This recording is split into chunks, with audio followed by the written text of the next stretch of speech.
کہتے ہیں ایک بادشاہ تھا، وہ کسی پہ خوش ہو گیا تو اس نے اس کو کہا کہ تم میرے محل میں داخل ہو جاؤ اور شام تک جو میرے محل سے تم اکٹھا کر سکتے ہو تم اس کو جو ہے وہ اپنے لیے لے کے جا سکتے ہو۔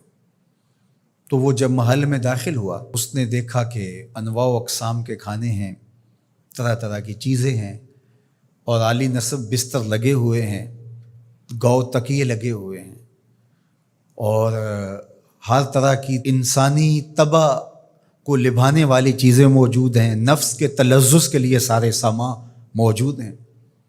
تو وہ گیا اور اس نے انواع و اقسام کے کھانے کھائے اور کھانے کھا کے اور مختلف وہاں انواع و اقسام کے مشروبات پیے اور ایک گاؤ تکیے سے ٹیک لگا کے ان نظاروں کو دیکھنے لگا۔ ایسی مستی چڑھی کہ آنکھ لگ گئی۔ اچانک اس کو دربان نے اٹھایا اور کہا کہ تیرے جانے کا وقت ہو گیا ہے۔ اب جب وہ واپس نکل رہا تھا تو حسرت سے روتے ہوئے جا رہا تھا کہ میں نے عیش و عشرت میں یہ وقت گزار دیا، کچھ نیند میں گزار دیا، اور جب وہ گزر رہا تھا تو قیمتی ہیرے، لال موتی، پکھراج کیا راستے میں بکھرے پڑے تھے۔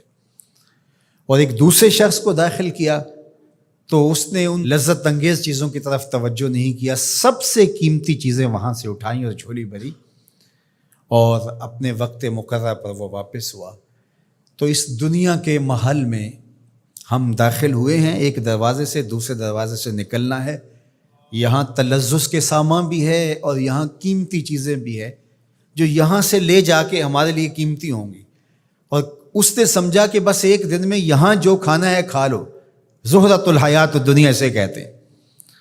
اور دوسرے نے کہا کہ یہاں تو بھوک کاٹ کے جیسے بھی، تو میں جہاں جا رہا ہوں تو یہاں سے جتنی قیمتی چیزیں اٹھائی جا سکیں اس کو اٹھا کے وہاں کے لیے لے جاؤں۔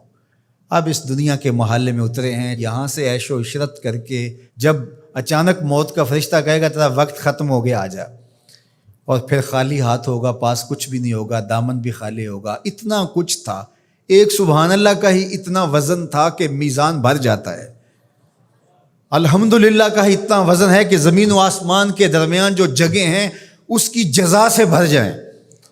لیکن ہم دنیاوی تلذذ میں رہے اور تھوڑی سی زندگی تھی، جب فرشتے نے جھنجھوڑا تو آنکھ اس وقت کھلی اور یہ کیا کر دیا ہم نے۔ لیکن جو اللہ کے بندے ہیں وہ کہتے ہیں کہ یہ تو آخرت کو جمع کرنے کی کھیتی ہے، یہاں جتنا کچھ جمع کر لیں۔ اصل یہاں سے کیا اٹھا سکتے ہیں، ہر شخص کا اپنا انتخاب ہے کہ وہ کیا اٹھائے گا۔ اپنے لیے وہ ابدی چیزیں اٹھائے گا جو ان کے لیے ختم نہیں ہوں گی، یا وہیں کھا کے وہیں چھوڑ کر کے اور اچانک مستی میں چلا جائے گا اور پھر فرشتہ اس کو جھنجھوڑ کے کہے گا اٹھ تیرا وقت پورا ہو گیا ہے۔ اللہ اکبر۔ فرمایا ہر شخص جب صبح کرتا ہے تو اپنی سانسوں کے ذریعے سے کچھ خریدتا ہے۔ اب اس کی مرضی ہے، چاہے آزادی خرید لے، چاہے گرفتاری خرید لے، چاہے خیر حاصل کر لے اور چاہے شر حاصل کر لے۔